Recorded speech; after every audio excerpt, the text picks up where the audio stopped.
This week's Parsha is jam-packed with moving and inspiring stories about the life of Avraham Avinu. And the first such narrative, which appears in the very beginning of the Parsha, is the story where Avraham is graced by the presence of three angels disguised as weary travelers who come to visit him after he endures the bris milah. And Avraham is able to exhibit his classic and well-known trait of hachnasas orchim, welcoming guests. And he gets up and invites them into his tent, prepares them a meal, gives them water to drink and water to wash with.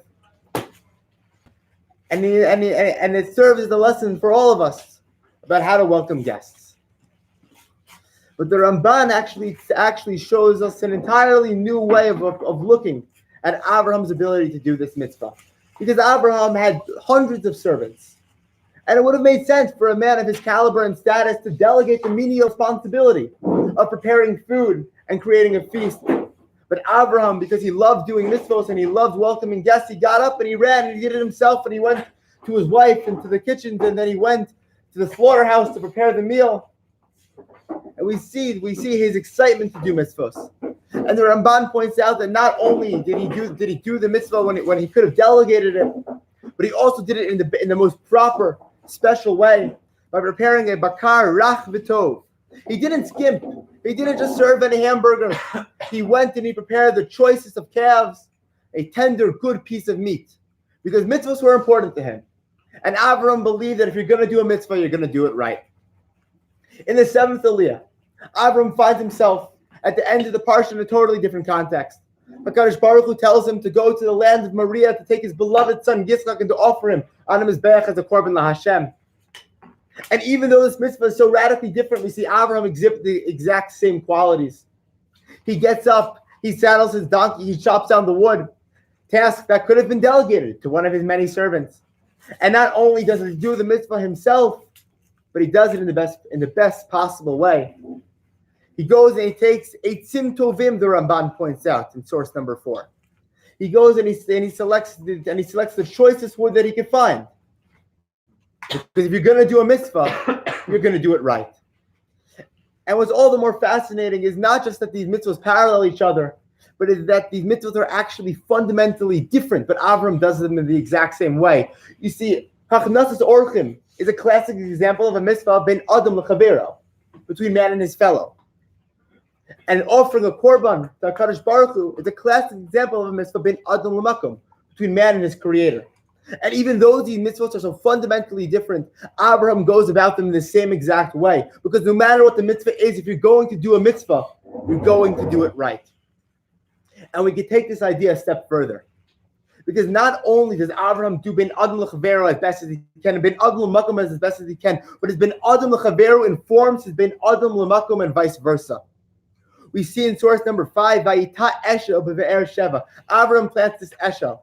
And Rashi tells us, quoting a Gemara, that this eshel was a hotel. It was an inn where he was able to bring people in and do hachnasas orchim, mitzvos ben adam l'chavero on a massive scale.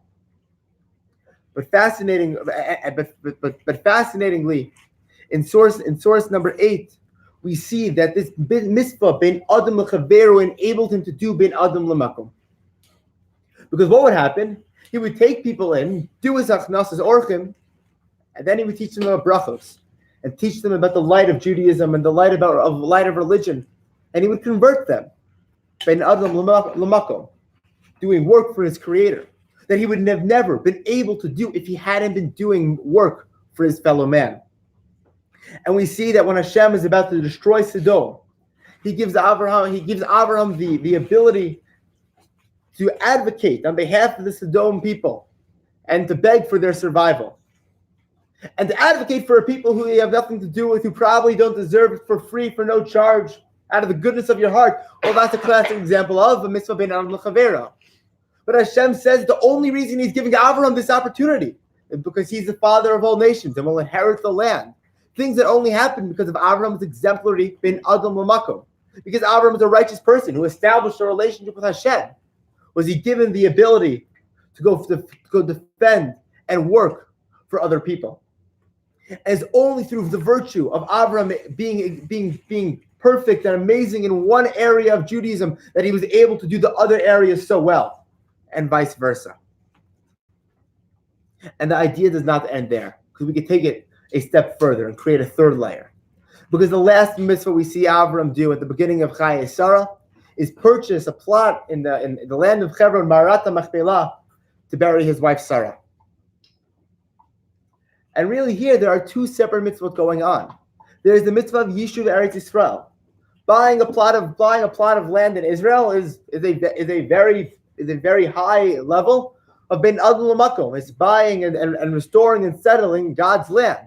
In fact, according to the Sifri and the Devarim, it is equal to all other mitzvahs in the Torah, perhaps the pinnacle of ben adam l'makom. But at the same time, he's burying his wife. And we see Rashi at the end of Bereshis tells us that burying a fellow Jew is chesed shel emes, the truest kindness, because frankly, that person can't repay you. And therefore, you can really say from that Rashi that burying a person is the pinnacle of ben adam l'chavero. And Abraham is in one action burying his wife in the land of Eretz Yisrael, which he had recently acquired, is doing ben adam l'makom, ben adam l'chavero at their pinnacle, at the best possible way he could do them at the same time. Because if you live both as powerful and as important, and you let each one of them impact the way you do the other, eventually it's going to fuse and become one thing. And it's here where we can learn so much from our forefather about how we should live our lives. Because there's a lot going on in the Jewish community. There are institutions of Torah, and there are institutions of Chesed. We have Batei Midrash and shuls, and we have charities that are set up to do so much good for other people. And we see from Abraham that if we, as a community or as individuals, are lacking in one fundamental, then the other fundamental will never be at where it can possibly be. If we are just Torah Jews, just mitzvah Jews who just sit all day and learn, but we ignore our fellow man and we don't invest in our community, then not only will we be failing ben adam l'chaveru, but our ben adam l'makom will never reach its potential.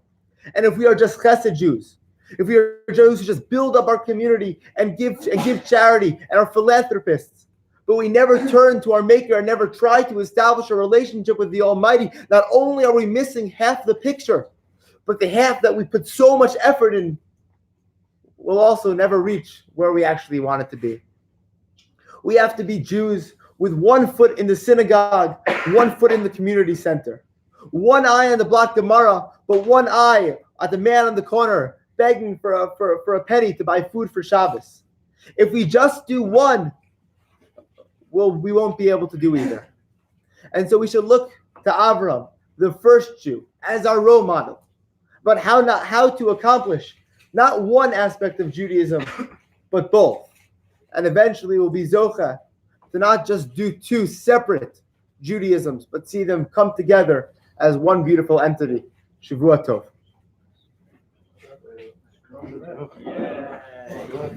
I don't know how to turn this off. Thank you, Benjy, so much. What's this? Yes. No, it has anything. Yes. Wow. Okay.